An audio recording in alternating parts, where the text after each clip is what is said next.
Anime Afterthought, ReZero, Season 2, Episode 24, Choose Me. This was amazing. It was that emotional payoff I've been waiting for since Beatrice's 400-year-old backstory of loneliness was revealed. That this promise to her mother, to Echidna, was so ingrained into her being that she literally became a shell of her former self. And even when reunited with someone like Puck, who was akin to a brother to her, it wasn't enough. Acknowledging that both had changed, and not necessarily for the better. Beatrice had become cold and distant, and ironically, her fear of being alone pushed her deeper into isolation. So for 400 years, and with nothing but a blank gospel and an arcane promise of finding that person, she begrudgingly trudged on. Even the visits from the ever-changing Roswell was not enough to satiate her need for human contact, and she was well aware that he wasn't there for her, but rather he was there for the knowledge she was guarding. And although many potential candidates came to try to free Beatrice from the library, she deemed none worthy to be that person. This was until our plucky little protagonist, Natsuki Subaru, made his appearance. Right off the bat, she could tell that this man was different, that where others faltered, he kept coming back. And for one brief shining moment, that person became a distinct possibility. So what could literally be Beatrice's final moments as the mansion is burning down around them? Beatrice, heart in hand, asks Subaru one final question. Are you that person? And with his retort being that of an emotional equivalent to a nuclear blast, I can understand how her little lolly is completely beside herself. The one person she had hoped for that would finally free her from her loneliness had just denounced the one promise keeping her there. But in the end, it was the most perfect decision Subaru could ever make. And when finally returning to the library after searching door upon door in this blazing inferno, his argument is logical. It makes sense. Beatrice, you are strong, you are smart, you are oh so very cute. You don't need anyone to save you. On the other hand, I'm the complete opposite. I'm a mess. I'm inept. If anyone needs saving, it's me. Let's face it, this promise to Echidna has emotionally stunted Beatrice, acknowledging she has locked most of her emotions away for fear of being crushed. So proclaiming to be that person is merely but a stopgap. For true emotional progression and character development, Beatrice would need to choose Subaru, making her realize that she has had the freedom this whole time. Yet with this new choice ever present, she is still not convinced. And it comes down to time.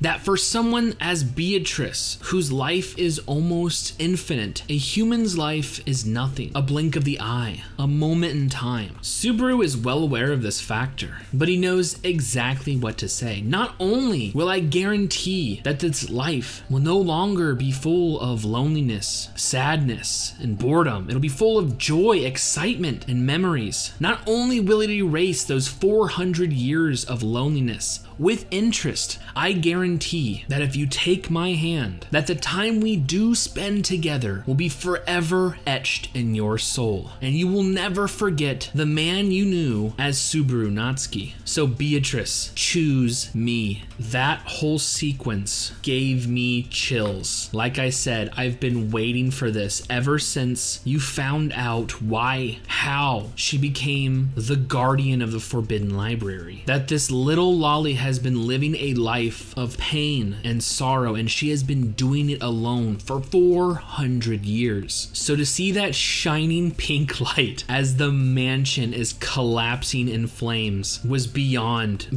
anything I could imagine. It felt so fucking good. But to see them show up and the sanctuary's latest moment of need, as their freedom was just acquired through Amelia passing the third third and final trial. After Ryuzu sacrificed Shima and Meyer, as Roswaal is utterly broken, coming in like a superhero to save the fucking day, with Lolly in hand, literally holding hands, as the Great Rabbit returns. Oh my god. This episode was fucking awesome. I loved it.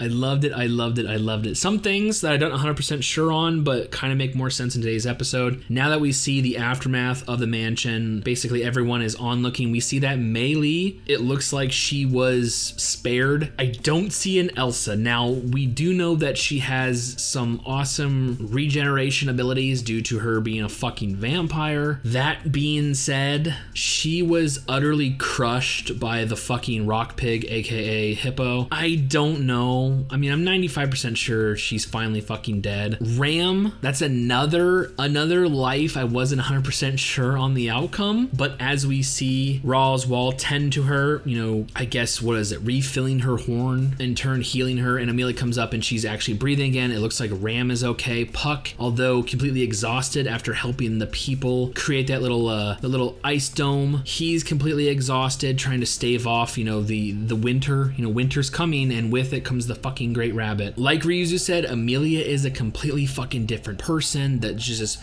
booming with confidence as she says to Roswaal, you know, I have lived through this past. I have lived through the present and even seen a possible tragic future. You just can't give up. And this is a completely different Amelia. I mean, speaking of different people, I have a theory about Roswaal, and it has to do with his first little visit to the Forbidden Library and something he was trying to research. Now, that being said, I'm not gonna say anything because I caught hell last time, even though it was just my theory, which turned out to be exactly fucking right. That being said, Roswaal, you are definitely on my list, but I gotta say, I did love two things they touched on today's episode. The fact that Roswaal has been imitating Hector, you know, the devil he lost to all those years ago, which his appearance, ever changing yet still the same, actually goes back to my original theory, but whatever. But also the fact that he really is a master of magic. That Puck says, you are without a doubt the most powerful human magician, but then again, you are just a human. You'll never be like that devil. And then acknowledging the fact that this dude is a master because he activated the weather spell before their fight even begun. He won before the battle even begun. Like, god damn.